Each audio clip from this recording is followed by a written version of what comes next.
ಸಮಸ್ತ ವಿದ್ಯಾರ್ಥಿಗಳಿಗೆ ಕನ್ನಡ ಬೋಧನಾಶಾಸ್ತ್ರಕ್ಕೆ ಸಂಬಂಧಿಸಿದ ಪ್ರಶ್ನೋತ್ತರಗಳನ್ನು ನೋಡೋಣ ಬನ್ನಿ. ಮೊದಲನೆಯ ಪ್ರಶ್ನೆ, ಒಬ್ಬ ವಿದ್ಯಾರ್ಥಿಯ ಆಲಿಸುವಿಕೆಯ ಪ್ರಕ್ರಿಯೆಯು ಇದರಿಂದ ಪೂರ್ಣಗೊಳ್ಳುವುದಿಲ್ಲ. ಎ. ಮಾನಸಿಕ ಏಕಾಗ್ರತೆಯಿಂದ ಕೇಳುವುದು. ಬಿ. ಉಪನ್ಯಾಸ, ತರ್ಕ ಮತ್ತು ಭಾಷಣಗಳನ್ನು ಕೇಳಿ ಅರ್ಥ ಮಾಡಿಕೊಳ್ಳುವುದು. ಸಿ. ಕಿವಿಗೆ ಯಾಂತ್ರಿಕವಾಗಿ ಬೀಳುವ ಶಬ್ದಗಳನ್ನು ಕೇಳುವುದು. ಡಿ. ಆಲಿಸುವಾಗ ಪದಗಳು ಮತ್ತು ವಾಕ್ಯಗಳ ಭಾವಾರ್ಥ, ಸಾಂದರ್ಭಿಕ ಅರ್ಥ ಗ್ರಹಿಸುವುದು.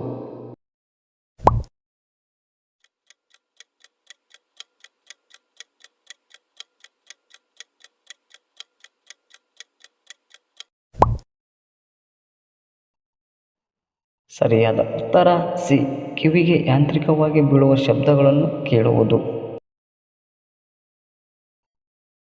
ಉತ್ತಮ ಮಾತುಗಾರಿಕೆಯ ಲಕ್ಷಣಗಳಲ್ಲಿ ಇದು ಒಂದಾಗಿದೆ. ಎ.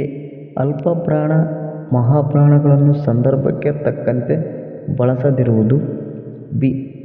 ಸುಸ್ಪಷ್ಟ ನಿರ್ಗಳ ಉಚ್ಚಾರ, ಮಾತಿನ ಅರ್ಥಕ್ಕೆ ಅನುಗುಣವಾಗಿ ಧ್ವನಿಯ ಏರಿಳಿತ, ಮುಖಭಾವಗಳು ವ್ಯಕ್ತವಾಗಬೇಕು. ಸಿ. ಒಂದೇ ಪದ ಅಥವಾ ಅಕ್ಷರಗಳನ್ನು ಪುನಃ ಪುನಃ ಉಚ್ಚರಿಸುವುದು. ಡಿ. ಅಕ್ಷರಗಳು ಹಾಗೂ ಪದಗಳನ್ನು ಅರ್ಥವಿಲ್ಲದಂತೆ ಕೂಡಿಸಿ ಮಾತನಾಡುವುದು.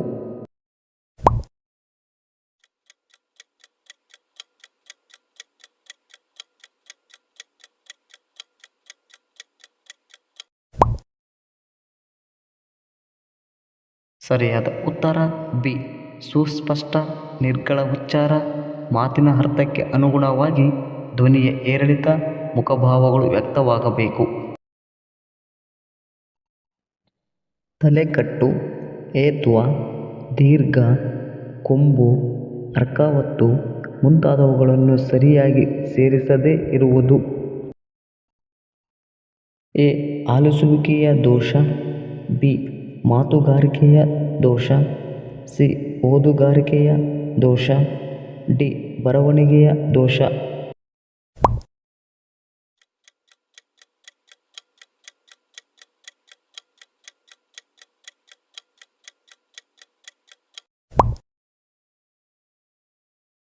ಸರಿಯಾದ ಉತ್ತರ ಡಿ. ಬರವಣಿಗೆ ದೋಷವಾಗಿದೆ. ಛಂದೋನಿಯಮಗಳಿಗೆ ಒಳಪಡದೆ ಶಿಷ್ಟ ಭಾಷೆಯಲ್ಲಿ ಮತ್ತು ಅರ್ಥಬದ್ಧವಾಗಿ, ತರ್ಕಬದ್ಧವಾಗಿ, ವಾಕ್ಯ ಸರಣಿಗಳ ಮೂಲಕ ಬದ್ಧವಾಗಿ ರಚಿಸಿರುವ ಪಠ್ಯವೇ? ಎ. ವಚನ. ಬಿ. ರಗಳೆ. ಸಿ. ಕಂದ. ಡಿ. ಷಟ್ಪದಿ.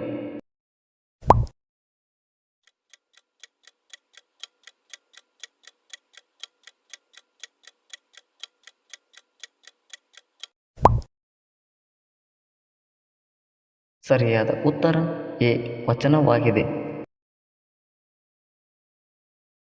ತರಗತಿಯಲ್ಲಿ ಶಿಕ್ಷಕರು ಗದ್ಯಪಾಠವನ್ನು ಬೋಧಿಸುವಾಗ ಈ ವಿಷಯದ ಕಡೆಗೆ ಹೆಚ್ಚು ಲಕ್ಷ್ಯ ವಹಿಸಬೇಕು. ಎ. ಗದ್ಯವನ್ನು ಬಿಡಿ ಬಿಡಿಯಾಗಿ ಬೋಧಿಸಬೇಕು. ಬಿ. ಮೌನ ವಾಚನಕ್ಕೆ ಹೆಚ್ಚು ಮಹತ್ವ ನೀಡಬೇಕು. ಸಿ. ಪರಸ್ಪರ ಸಂಬಂಧ ಕಲ್ಪಿಸುತ್ತಾ ನಿರಂತರ ಮತ್ತು ಸಮಗ್ರತೆಯನ್ನು ಕಾಯ್ದುಕೊಳ್ಳಬೇಕು. ಡಿ. ಗದ್ಯ ಬೋಧನೆಯಲ್ಲಿ ಕಪ್ಪು ಹಲಗೆಯನ್ನು ಪರಿಣಾಮಕಾರಿಯಾಗಿ ಬಳಸಬಾರದು.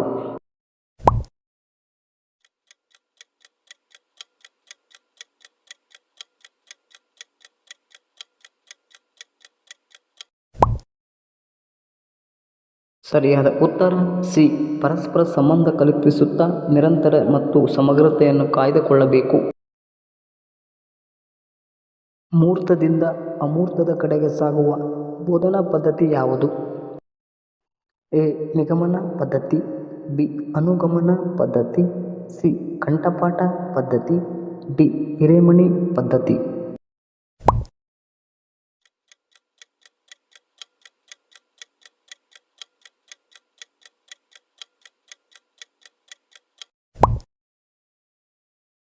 ಸರಿಯಾದ ಉತ್ತರ ಬಿ. ಅನುಗಮನ ಪದ್ಧತಿಯಾಗಿದೆ. ನಿಮ್ಮ ತರಗತಿಯ ಓಂಕಾರ ಎನ್ನುವ ವಿದ್ಯಾರ್ಥಿ ಅಕ್ಷರ ಪದಗಳನ್ನು ಬದ್ಧವಾಗಿ ಜೋಡಿಸದೆ ಬರೆಯುತ್ತಾನೆ. ಈ ಸಮಸ್ಯೆಯನ್ನು ಹೇಗೆ ಪರಿಹರಿಸುವಿರಿ? ಎ. ಕಂಠಪಾಠದ ಮೂಲಕ. ಬಿ. ಕ್ರಿಯಾ ಸಂಶೋಧನೆಯ ಮೂಲಕ. ಸಿ. ಪ್ರಾಯೋಗಿಕ ಪದ್ಧತಿಯ ಮೂಲಕ. ಡಿ. ಬಾಯ್ದೆರೆ ಓದುವಿನ ಮೂಲಕ.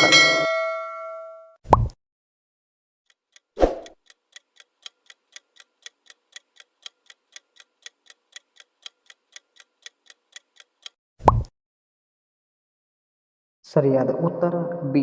ಕ್ರಿಯಾ ಸಂಶೋಧನೆಯ ಮೂಲಕ. ನಿರಂತರ ಮೌಲ್ಯಮಾಪನ ಎಂದರೇನು? ಎ. ಮಕ್ಕಳ ಸರ್ವತೋಮುಖ ವಿಕಾಸವನ್ನು ಗಮನದಲ್ಲಿಟ್ಟುಕೊಂಡು ಪಠ್ಯ ಮತ್ತು ಪಠ್ಯೇತರ ಎರಡೂ ಕ್ಷೇತ್ರಗಳಲ್ಲಿನ ಕಲಿಕೆ ಸಾಧನೆ ಮಟ್ಟವನ್ನು ಮೌಲ್ಯಮಾಪನ ಮಾಡುವುದು. ಬಿ. ರಸಪ್ರಶ್ನೆ ಕಾರ್ಯಕ್ರಮ. ಸಿ. ಘಟಕ ಪರೀಕ್ಷೆ ನಡೆಸುವುದು. ಡಿ. ಬೋಧನೆಯ ಜೊತೆಯಲ್ಲಿಯೇ ಔಪಚಾರಿಕವಾಗಿ ಮತ್ತು ಅನೌಪಚಾರಿಕವಾಗಿ ಮೌಲ್ಯಮಾಪನ ಮಾಡುವುದು.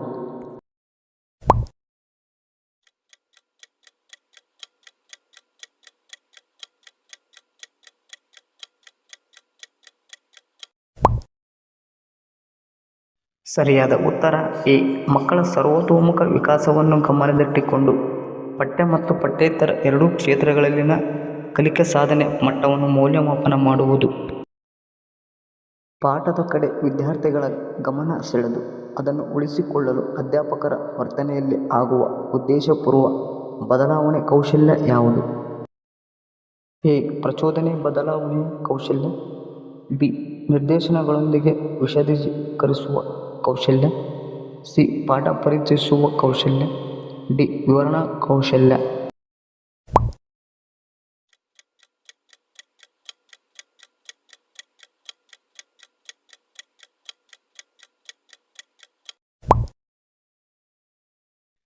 ಸರಿಯಾದ ಉತ್ತರ ಎ.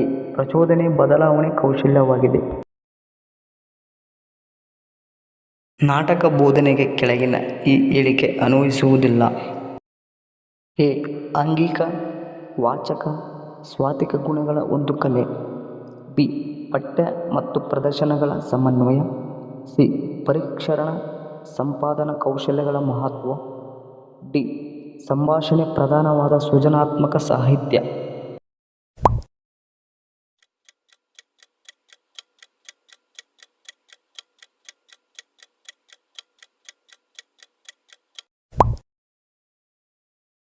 ಸರಿಯಾದ ಉತ್ತರ ಡಿ. ಸಂಭಾಷಣೆ ಪ್ರಧಾನವಾದ ಸೃಜನಾತ್ಮಕ ಸಾಹಿತ್ಯವಾಗಿದೆ. ಪಂಚಮಿ ವಿಭಕ್ತಿಯ ಕಾರಕಾರ್ಥ ಯಾವುದು? ಎ. ಸಂಪ್ರದಾನ. ಬಿ. ಅಪಾದಾನ. ಸಿ. ಸಂಬಂಧ. ಡಿ. ಅಧಿಕರಣ.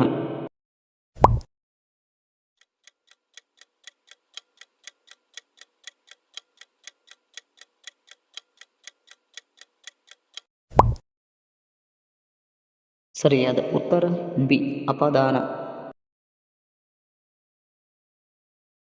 ಒಂದು ಅಥವಾ ಅನೇಕ ವಾಕ್ಯಗಳು ಒಂದು ಪ್ರಧಾನ ವಾಕ್ಯಕ್ಕೆ ಅಧೀನವಾಗಿದ್ದರೆ ಅಂಥ ವಾಕ್ಯವನ್ನು ಏನೆಂದು ಕರೆಯುತ್ತೇವೆ? ಎ. ಸಂಯೋಜಿತ ವಾಕ್ಯ. ಬಿ. ಸಾಮಾನ್ಯ ವಾಕ್ಯ. ಸಿ.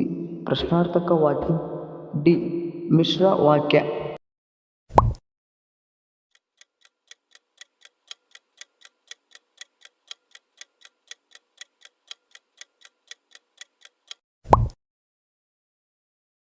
ಸರಿಯಾದ ಉತ್ತರ ಡಿ. ಮಿಶ್ರ ವಾಕ್ಯ. ಒಂದು ವಿಶೇಷ ಅರ್ಥವನ್ನು ವ್ಯಕ್ತಪಡಿಸುವುದಕ್ಕಾಗಿ ಒಂದು ಪದವನ್ನು ಒಂದು ವಾಕ್ಯವನ್ನು ಎರಡೆರಡು ಸಲ ಪ್ರಯೋಗ ಮಾಡುವುದಕ್ಕೆ ಏನೆಂದು ಕರೆಯುತ್ತೇವೆ? ಎ. ಚೂಡುನುಡಿ. ಬಿ. ದುರುಕ್ತಿ. ಸಿ. ಅನುಕರಣಾವ್ಯಯ. ಡಿ. ಪ್ರತಿಧ್ವನಿ.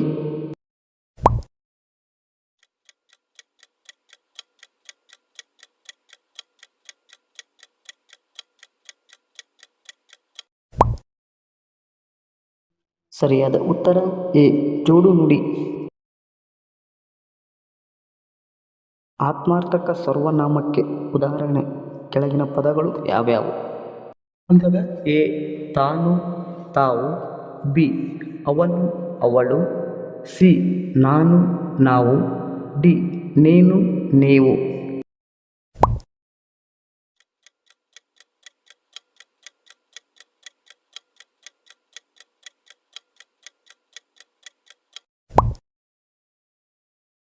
ಸರಿಯಾದ ಉತ್ತರ ಎ ತಾನು ಮತ್ತು ತಾವು.